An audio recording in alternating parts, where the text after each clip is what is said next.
lalo na ito si Asierto. Ito nga yung putang, tanungin ko kayang military pati pulis, bakit buhay pa yung putang inang yan?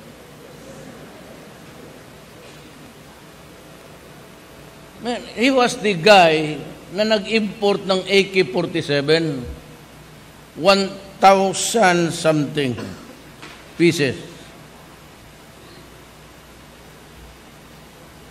Tapos, dineliver niya sa New People's Army. Pulis itong bigyan ko kayo ng kopya para you have the right to know as Philippine.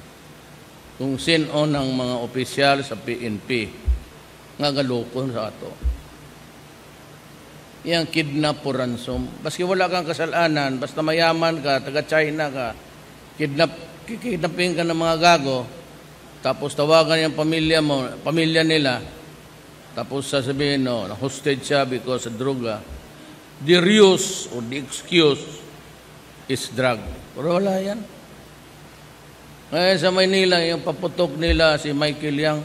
Si Michael Yang, 1999, pumunta dito. Nagpermiso yan.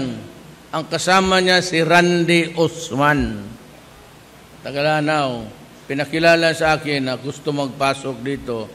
Pabili sa mga cellphone. Consign lang, baski 10 pesos a day.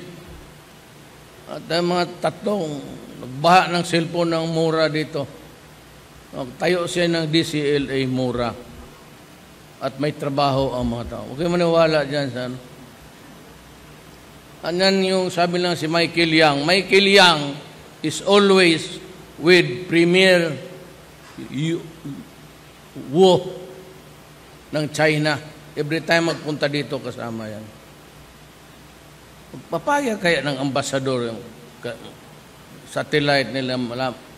Papaya kasi Michael Yang magpunta-punta dito. Kasama-kasama yung ambasador.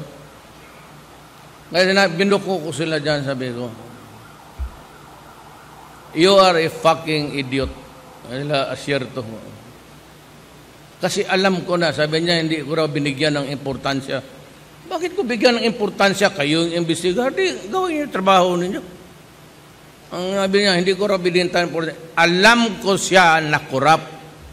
Alam ko siya na nakikidnap ng mga Chinese, pati yung Koreano na pinatay doon sa krame, siya yun. Tang-inang itong Asierto na to.